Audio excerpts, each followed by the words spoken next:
dijelaskan lebih dalam oleh Allah Subhanahu wa taala tentang kekuasaan dan pengawasannya Allah. Walaqad khalaqnal insana wa na'lamu ma tuwaswisu bihi nafsuh.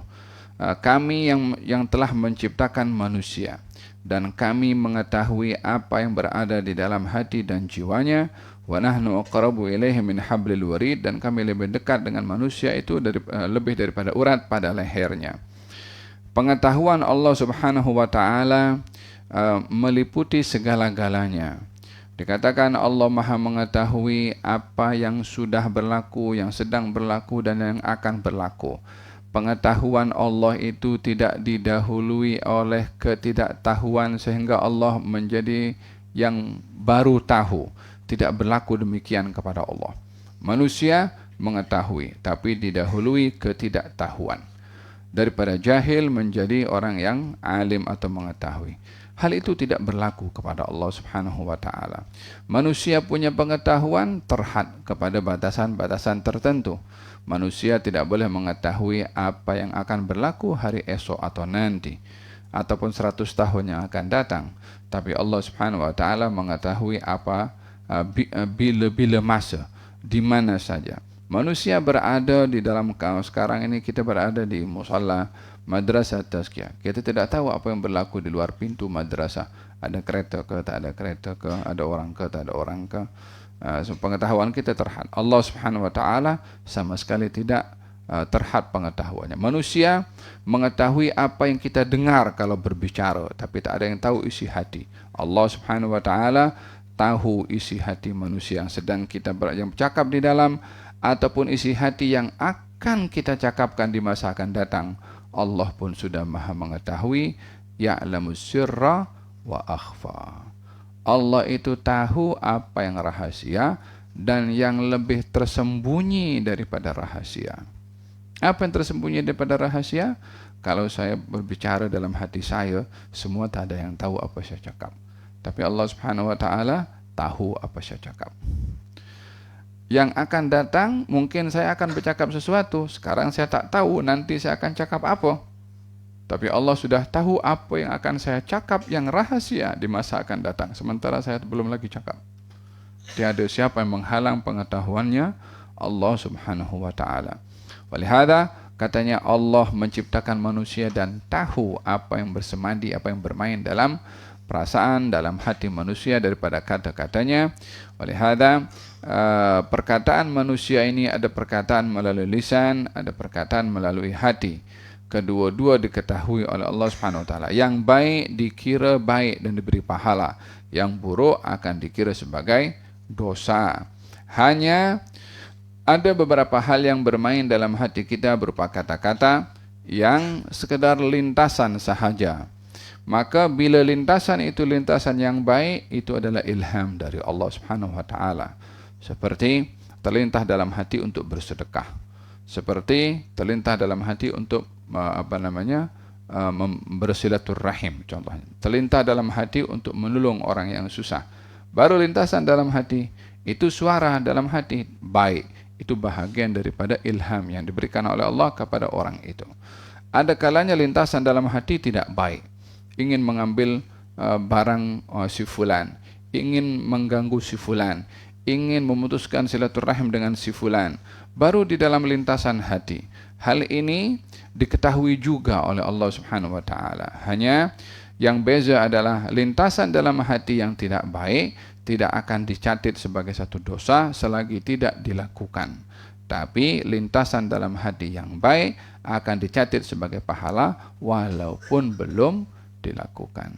Walihada dalam hadis dinyatakan man hamma bihasanatin falam ya'malha kataballahu lahu hasanah wahidah. Kalau orang yang berazam berbuat kebaikan tapi tidak terlaksana, dicatat oleh Allah satu pahala. Niat nak berbuat baik tapi tak dilakukan. Niatnya itu pun sudah menjadi satu amalan yang diberi satu pahala. Kalau dilakukan akan diberi balasan 10 sampai ke 700 kali ganda pahala diberikan oleh Allah Subhanahu wa taala.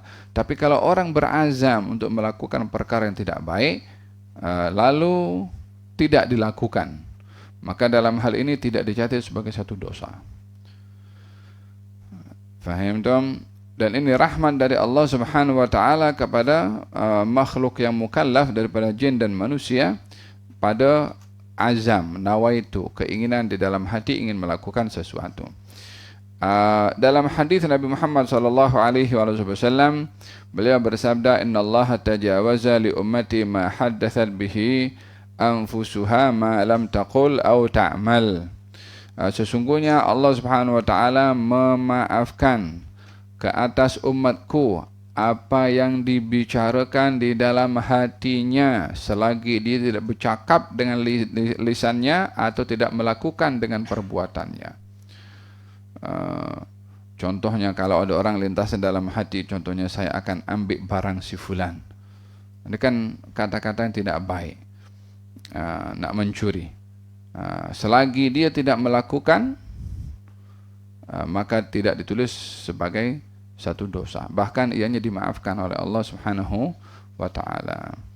Hada berkenaan, tapi bagi mereka para arifin, walaupun tak dicatat sebagai dosa, tapi mereka malu kepada Allah Subhanahu wa taala karena melakukan sesuatu tersembunyi di dalam hati, orang lain tak tahu, tapi yang Maha mengetahui tahu apa yang diniatkan oleh seseorang tersebut. Fahimtum? Oleh hada, ayat ini ingin mengajak kepada kita memahami betapa Allah mengawasi isi hati kita dan kita memerhatikan pengawasan Allah agar supaya tidak terlintas dalam hati ini kecuali yang baik sahaja. Seperti kalau kita punya niat melakukan hal yang tidak baik, kalau dilakukan di hadapan orang kita malu, demikian juga kalaupun orang tak tahu tapi Allah tahu, kita pun juga perlu malu kepada Allah Subhanahu wa ta'ala. Walaqad khalaqnal insan wa na'lamu ma tuwaswisu bihi nafsuhu. Kami yang ciptakan manusia dan kami tahu apa yang bersemadi dalam hatinya, apa yang dicakap dalam jiwanya. Wa nahnu aqrabu ilaihi min hablil warid, dan kami lebih dekat dengan manusia daripada urat pada lehernya. Kalimat kami ada dua makna. Yang pertama adalah dimaksudkan kami di sini adalah Allah Subhanahu wa taala. Namun bila dikatakan Allah Subhanahu wa taala lebih dekat daripada urat leher manusia, ianya bukan menunjukkan dekat pada tempat, karena hakikatnya Allah Subhanahu wa taala tidak bertempat dan tidak perlu dikatakan dekat dan lebih dekat, karena Allah Subhanahu wa taala dekat dengan segala-galanya, dengan pengetahuannya, dengan pengawasannya, dengan maha kekuasaannya, tanpa diukur kedekatan itu dengan jarak. Macam saya sekarang dengan soft pertama dekat, dengan yang belakang sana dekat juga, tapi yang sini lebih dekat. Ini kan dengan jarak kita dekatnya. Atau kalau kita berkawan, oh ini kawan rapat saya, adakah maksudnya rapat dalam duduk ke? Ini kawan dekat saya, adakah maknanya dekat tu duduk? Mungkin dia tengah pergi ke umrah, wala pergi ke ziarah, pergi ke Madinah orangnya, tapi kita kata dia dekat, ya kan? Dekat di hati katanya orang. Falhasil kedekatan pada Allah Subhanahu wa taala tidak diartikan dekat pada tempat dalam posisi yang berjarak. Ana jalisu man dzakarani, saya ini duduk rapat dengan orang yang berzikir kepada saya, kata Allah Subhanahu wa taala. Adakah bermakna Allah duduk sebelah saya kalau sedang berzikir dengan Allah Subhanahu wa taala? Tidaklah berfikir seperti itu, menunjukkan kebersamaan Allah Subhanahu wa taala bersama dengan orang-orang yang berzikir. Ini makna yang pertama pada dekat. Kami lebih dekat dengan manusia berbandingkan urat pada lehernya. Kalau urat pada leher kalau lebih dekat, maknanya apa? Adakah berada di sebelahnya urat leher? Kos tak ada orang berfikir seperti itu. Makna yang kedua adalah yang dekat di sini adalah malaikat. Nahnu, kenapa di sini disebutkan nahnu, yakni kami, merujuk yang dimaksudkan adalah Allah dan juga para malaikat, di mana malaikat yang mencatat amal perbuatan manusia. Kata baginda Rasulullah sallallahu alaihi wasallam, hendaklah kamu sentiasa malu kepada makhluk yang tidak pernah berpisah daripada kamu, yaitu malaikat, kecuali berada di bilik air atau ketika seorang itu bersama dengan istrinya. memberitahukan baginda Rasulullah bahwasanya adanya malaikat yang sentiasa bersama dengan manusia untuk mencatat dan memastikan serta menjadi saksi akan perbuatannya. Mungkin dia buat dosa senyap-senyap, orang lain tak nampak, tapi malaikat boleh nampak dan catat. Sehingga tiada sesiapa yang terlepas daripada catatan malaikat di mana saja dia berada, di mana malaikat tidak pernah berpisah daripada manusia. Faham tu? Ada dua makhluk yang tidak pernah berpisah dengan manusia. Yang pertama namanya syaitan qarin. Namanya syaitan qarin. Apa itu? Fabi'sal qarin itu. Fasa'a qarina itu. Nuqayyid lahu syaitanan fahuwa waman a'rad bukan. Wa man yu'rid an dzikrir rahman nuqayyid lahu syaitanan fahuwa lahu qarin. Ya, orang berpaling daripada mengingati Allah Subhanahu wa taala dijadikan oleh Allah qarin daripada syaitan yang menemani terus. Faham dong? Jadi syaitan pun tahu apa kita buat. Syaitan tahu kita buat apa dia buat. Dia fulan ni buat ini. Dia pergi tengok laman web ini ke? Dia guna handphone dia sembunyi itu. Syaitan bagi tahu kepada dukun. Bomoh. Lelaki itu pergi ke bomoh. Qarin tu dah kong kali kong dengan bomoh tu. Dia bagi tahu. Ini dia buat ini buat ini. Bomoh bagi tahu. Awak buat ini ke? Bomoh pun tahu dia. Ya, syaitan bagi tahu. Dia pun kawan kepada syaitan. Budak tu pun bomoh wali lah. Dia boleh tahu apa tu. Bomoh wali macam mana bomoh jadi wali ni. Inna lillahi wa inna ilaihi raji'un. Faham tu? Yang kedua tak pernah berpisah dengan manusia adalah malaikat tadi yang mencatat. Oleh hadza kata baginda Rasulullah sallallahu alaihi wasallam, hormatilah malaikat yang sentiasa menemani kepada kamu. Gal ba'dhu salihin sampai kadang-kadang kalau pergi ke mana-mana itu dia bawa selendangnya. Lepas tu kalau pergi ke majlis apa semua diletakkan selendangnya di sebelah sini. Kalau mungkin apa namanya malaikat nak duduk kat sini supaya menghormati. Bukanlah malaikat perlu kepada itu sejadah atau syal untuk ingin mengingatkan kepada dirinya, kamu tak seorang, kamu tidak sendirian. Sentiasa ada yang bersama dengan kamu daripada utusannya Allah, yaitu malaikat untuk mencatat. Wa nahnu aqrabu ilaihi min hablil warid. Yang kedua adalah maksudnya malaikat yang sentiasa bersama dengan manusia. Pada ayat ini Allah Subhanahu wa taala ingin memberitahukan bahwasanya manusia sentiasa 24 jam berada dalam pengawasannya Allah. Diketahui apa yang dilakukan oleh manusia.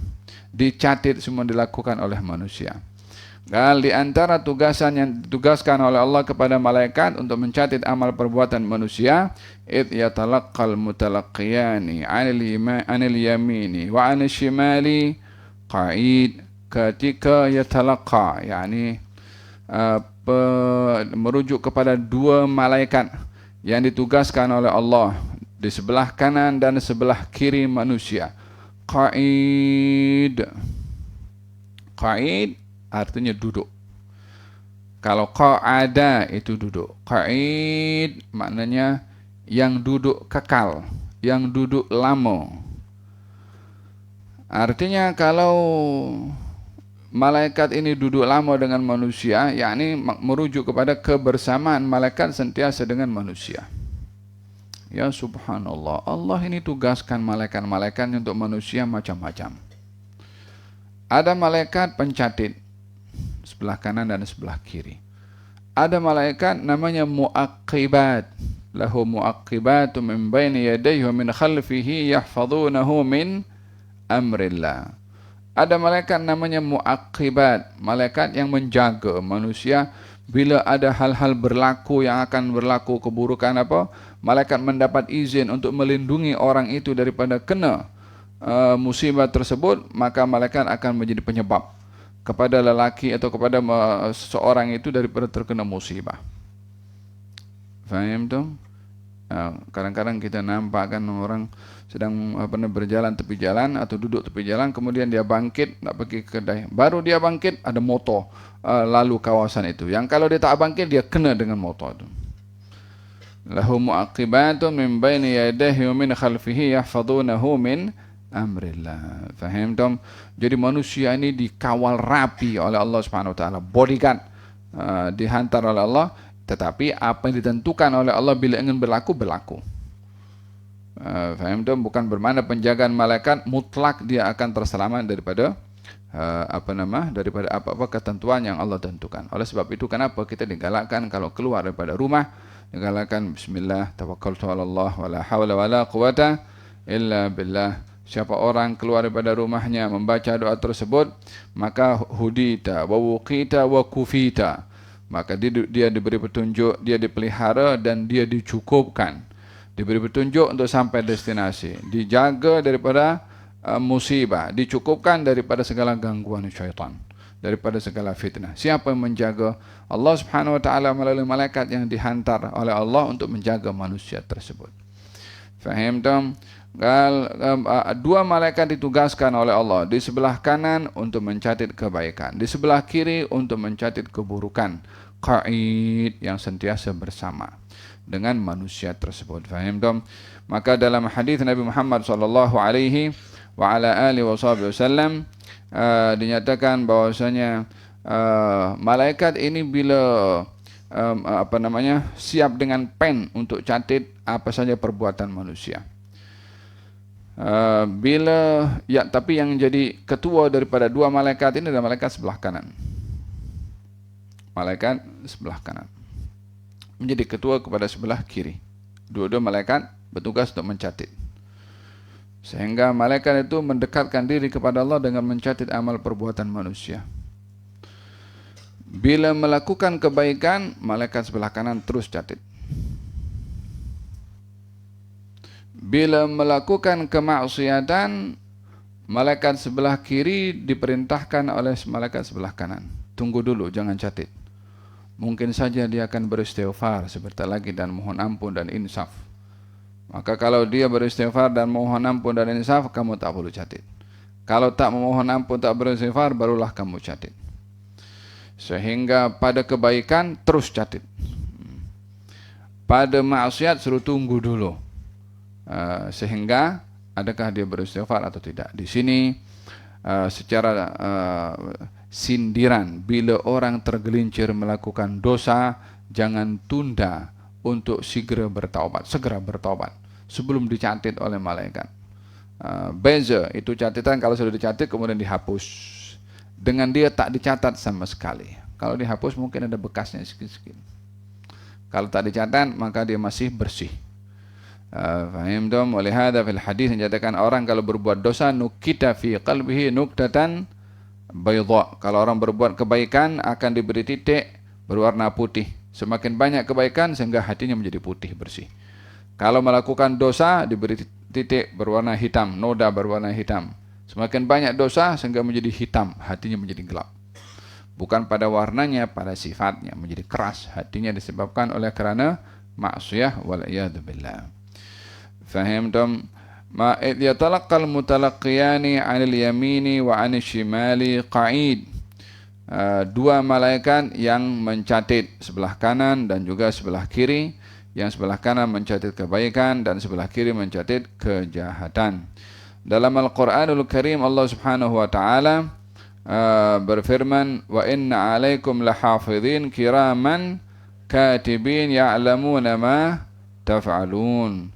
Sesungguhnya bagi kamu ada malaikat hafidhin yang menjaga. Kiraman katibin, mereka mulia dan mereka mencatat juga. Subhanallah. Ini malaikat kemana-mana ikut kepada manusia hanya catat saja. Faham tu? Di absen kita punya perbuatan, di absen hari-hari. Bukan hanya kita di madrasah dalam halaqah saja di absen. Mungkin pun yang catat ustaz yang mencatat dalam halaqah itu, oh fulan tak hadir dalam halaqah. Oh ya, kenapa sakit? Oh sakit. Mungkin sebagian bukan di sinilah, mungkin tempat lain mungkin dia pura-pura sakit, malas dia nak pergi hadir kelas. Bagi tahu sakit perutnya. Oh ustaz, saya sakit perut ustaz. Bagi tahu kepada Ustaz Fuad, aduh sakit perutnya. Dia pergi ke rehat situ padahal dia nak tidur. Ustaz Fuad tak tahu. Malaikat tahu tak? Tahu. Nak tipu siapa? Pada hakikatnya orang itu nak tipu orang, dia tipu diri sendiri. Karena perbuatannya dicatat oleh Allah, oleh malaikat yang ditugaskan oleh Allah Subhanahu wa ta'ala. Bermuamalahlah dengan yang benar-benar mengetahui. Jangan bermuamalah dengan manusia yang tidak banyak pengetahuannya. Fahimtum? Ma yalfidhu min qawlin illa ladaihi raqibun atid. Walihada kata baginda Rasulullah sallallahu alaihi wasallam, iyyakum wat ta'arri. Hati-hati kamu daripada sifat bertelanjang. Karena sesungguhnya ada bersama dengan kamu makhluk yang tidak pernah berpisah dengan kamu, yaitu malaikat tadi. Kalau orang bertelanjang malu dilihat orang, malaikat yang sudah bersama kita, kita tak malu ke? Fahim dong? Iyyakum wa ta'arri. Hada berkenaan dengan rasa malu kepada malaikat yang sentiasa menemani kepada manusia. Walihada yufakir, setiap orang akan kebersamaan para malaikat dengan mereka. Nah, kalau orang itu bersendirian, bagaimana wahai Rasulullah? Kata Nabi, Allahu ahaqqu an yustahya. Allah lebih patut kamu malu. Kalau bersendirian pun macam mana? Boleh ke bertelanjang tanpa berpakaian kalau sendirian? Allah lebih patut malu untuk kamu sikapi. Ma yalfidhu min qawlin illa ladaihi raqibun atid. Tidaklah kamu melafazkan satu perkataan, melainkan pada perkataan kamu itu raqibun atid. Apa raqib, apa atid? Pendapat pertama mengatakan bahwasanya raqib adalah malaikat pencatat kebaikan, atid malaikat pencatat dosa. Pendapat kedua mengatakan raqib atid ini bukan nama kepada malaikat, tapi lebih merujuk kepada tugasan dua malaikat. Raqib artinya mengawasi, daripada kata raqabah. Kalau raqabah itu mengawas, raqib yang mengawas, raqib yang teliti pengawasannya, yang jelas pengawasannya, yang tak ada miss daripada pengawasannya. Maka dikatakan dalam sirah mubalaghah, raqib bermakna detail terperinci. Tahu kalau audit itu kan setiap sen dikira. Itu malaikat pun juga seperti itu. Setiap niat pun, hatta amal sebesar biji zarrah pun dicatat. Itu malaikat catat, hatta sebesar biji zarrah pun dicatat. Atid yang menyediakan segala-gala catatan yang dicatat. Raqib yang mengawasi, yang mengetahui, yang menyaksikan. Atid yang menyediakan catatan itu. Jadi raqibun atid itu sifat kepada dua malaikat yang bertugas mengawas dan mencatat, menyediakan catatannya. Itu pendapat yang kedua tentang kalimat raqibun atid. Pendapat yang pertama mengatakan dua malaikat, yang namanya raqib dan juga namanya atid. Yang kedua mengatakan itu dua sifat kepada dua malaikat. Dua sifat kepada dua malaikat. Yang pertama mengawas, yang satu adalah yang menyediakan hasil catatan itu. Ma yalfidhu min qawlin, apa yang dicatat? Ma yalfidhu min qawlin, apa yang dikata.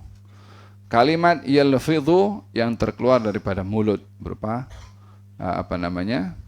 kata-kata. Qawlin perkataan, walaupun hanya one word. Menjadi perbezaan ulama juga, adakah yang dicatat itu semua apa yang keluar daripada mulutnya? Kita bercakap sekarang hampir 45 menit. Saya pun tak tahu berapa banyak saya bercakap kalimat yang keluar daripada saya punya lisan. Tapi malaikat catat. Setiap satu huruf, setiap kalimat itu dicatat semua. Kita tak boleh nak catat. Kalau nak ulang balik, saya kena record balik itu. Kena catat satu-satu, baru saya boleh tahu berapa banyak saya bercakap dalam 45 menit. Tapi malaikat expert, detail satu-satu, dicatat semuanya. Faham dong? Ada mengatakan tidak, yang dicatat itu hanya yang ada kaitan dengan pahala dan dosa. Kata-kata yang ada kaitan dengan pahala, yang ada kaitan dengan dosa, itu saja yang dicatat. Selebihnya tidak dicatat. Pendapat yang pertama tadi mengatakan semuanya dicatat. Hatta orang kata, saya nak pergi makan dekat kedai, itu pun dicatat. Saya nak beli durian, itu pun dicatat. Sehingga orang nanti di hari kiamat bila menerima kitabnya itu, dia mengatakan, mali hadal kitab la yughadiru saghiratan wala kabiratan illa ahsaha wa wajadu ma amilu hadira wala yadhlimu rabbuka ahada. Orang terima kitab terkejut. Macam mana yang kecil, yang besar, yang kecil dicatat, yang besar pun juga demikian. Kata Sayyidina Abdullah bin Abbas, yang kecil senyuman. Orang senyum kepada orang lain dicatat. Bukan kata-kata. Ya, tapi itu perbuatan juga. Ada orang senyum sedekah, ada orang senyum sinis, ada orang senyum perli. Yang mana satu daripada senyuman itu, makna pada senyuman itu dicatat. Faham dong? Ma yalfidu min qawlin illa ladaihi raqibun atid wa ja'at sakratul maut bil haqq. Dzalika ma kunta minhu tahid. Wa ja'at, telah datang sakrah. Sakrah maksudnya syiddah, pedihnya atau sakitnya. Al maut, kematian. Bil haqq, dengan benar. Dzalika ma kunta minhu tahid, itulah kamu yang mengelak daripadanya. Dalam hadis Nabi Muhammad sallallahu alaihi wasallam mengenai perkataan innar rajula la yatakallamu bil kalimati min ridwanillah ta'ala ma yadhunnu an tablugha ma balagat yaktubullahu azza wa jalla lahu biha ridwanahu ila yaumi yalqah. Seorang lelaki tidak berkata dengan satu kalimat yang kalimat itu menepati ridhonya Allah. Dia tidak menyangka kalimat itu akan sampai kepada darjat tersebut, namun ianya dicatat oleh Allah Subhanahu wa taala untuk lelaki tadi mendapatkan redha di hari perjumpaannya dengan Allah. Wa innar rajula la yatakallamu bil kalimah min sakhatillahi ta'ala ma yadhunnu an tablugha ma balaghat yaktubullahu ta'ala alaihi bima sakhitahu ila yaumi yalqah. Dan ada orang yang berkata dengan satu kalimat, kalimat tadi menepati murkanya Allah, dan dia tidak menyangka kalimat itu sampai kepada peringkat tersebut, dicatat oleh Allah untuk dia mendapatkan murka dari Allah nanti di hari kiamat.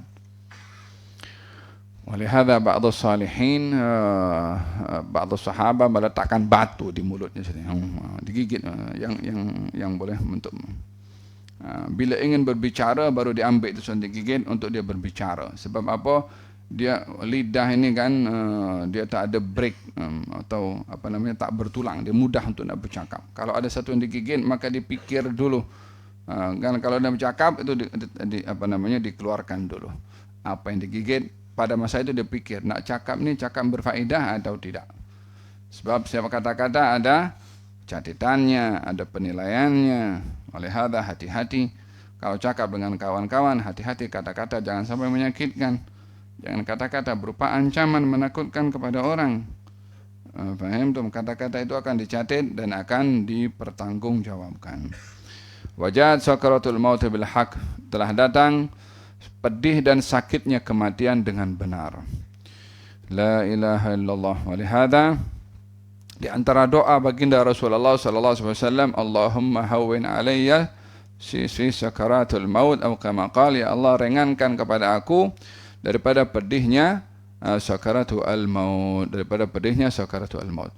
Oleh hada dalam beberapa athar disebutkan bahwasanya sakaratul maut ini adalah umpama ketika ditanya tentang bagaimana pedihnya sakaratul maut, katanya umpama orang yang dia dimasukkan dalam tubuh badannya melalui mulutnya macam batang yang banyak berduri, dimasukkan sampai ke dalam setiap organ bagian dalam. Kemudian apa namanya, batang itu ditarik dengan sekuat-kuatnya untuk keluar. Apa yang sangkut dengan duri daripada organ dalaman itu akan sangkut, yang akan terlepas pun di dalam akan terlepas. Dahsyatnya bagaimana sakaratul maut ketika terpisah daripada tubuh badan. Inna ilal mauti la sakarat. Sesungguhnya kematian itu ada sakarat, ada sakit. Dalam Al-Quranul Karim Allah Subhanahu wa taala menjelaskan wan nazi'ati gharqa wan nasyitati nashta. An-nazi'at malaikat pencabut nyawa yang tak nak keluar. An-nasyitat malaikat pencabut nyawa yang mudah untuk keluar, yakni dibezakan. Nazi'at mencabut, an-nasyitat yang mengambil dengan mudah. Berarti ada dua keadaan di situ. Ada orang yang dia dicabut nyawanya daripada orang-orang yang jahat, nyawanya tak mau keluar karena bila keluar yang akan datang lebih lagi dahsyat, maka dia ditarik sekuat-kuatnya untuk keluar. An-nazi'at. An-nasyitat malaikat yang mencabut nyawa orang-orang beriman. Walihada dalam Al-Quranul Karim Allah berfirman, alladzina tawaffahumul malaikatu tayyibin. Ada orang yang dimatikan oleh malaikat itu tayyibin, dalam keadaan baik, mudah ruhnya keluar. Dicabut dengan lembut, umpama tarik rambut pada tepung. Faham dom? Sebahagian dianugerahkan sedemikian. Sebahagian ada merasakan pedihnya kematian, sakarat. Walihada baginda Rasulullah sallallahu alaihi wasallam saat naza', baginda Rasulullah berhadapan dengan sakarat. Kenapa baginda Rasulullah menghadapi sakarat, tidak dimatikan dengan mudah sementara beliau adalah nabi? Bagi mereka para anbiya, dugaan-dugaan yang berat bagi mereka di dunia dari Allah Subhanahu wa taala adalah mahdhur rahmah, hakikat rahmat yang Allah berikan kepada mereka untuk diberikan darjat yang tinggi dengan berhadapan dengan dugaan yang berat. Karena setiap dugaan ada nilainya di sisi Allah Subhanahu wa ta'ala. Fahimtum? Wajad sakaratul maut bil haq dzalika ma kunta minhu tahid. Demikian firman Allah Subhanahu wa ta'ala dalam surat Qaf. Naam. Wajad sakaratul maut bil haq dzalika ma kunta minhu tahid. Itulah yang kamu lari daripadanya. Qul innal mauta alladhi tafirruna minhu fa innahu mulaqikum thumma turadduna ila alimil ghaibi wasyahada fa yunabbi'ukum bima kuntum ta'malun. Katanya, hai Rasulullah Muhammad, bagi tahu kepada mereka yang takut dengan mati, yang lari dari kematian, mati itu akan jumpa dengan kamu, yakni akan berada di hadapan kamu. Di mana saja kamu menghadap, kematian itu akan berada di hadapan kamu. Mau lari kemana, dia selalu ada di hadapan. Fahim dong. Itu ada satu kisah kan, diceritakan tentang di zaman Nabi Sulaiman, ada orang datang hadir dalam meeting Nabi Sulaiman, dia duduk sebelah Nabi Sulaiman. Kemudian orang itu pandang salah seorang yang hadir dalam meeting itu. Selesai meeting, lelaki itu datang kepada Nabi Sulaiman. Ya Nabi Allah, lelaki yang ada sebelah engkau itu siapa? Dia pandang aku lain macam tadi. Kata Nabi Sulaiman, itu adalah malaikat maut tadi datang. Malaikat maut kadang-kadang datang ziarah kepada para anbiya, berziarah. Tapi kalau pada kita tak ada ziarah, langsung dia tak assalamualaikum pun. Terus, paham tuh? Berapa banyak orang tengah drive datang. Beberapa waktu yang lalu orang tengah ceramah jatuh. Orang tengah jadi imam habis. Orang tengah sujud dicabut nyawanya. Paham tuh? Tengah bertugas, bila tiba ajal tak akan tertunda. Dia tak ada tertunda.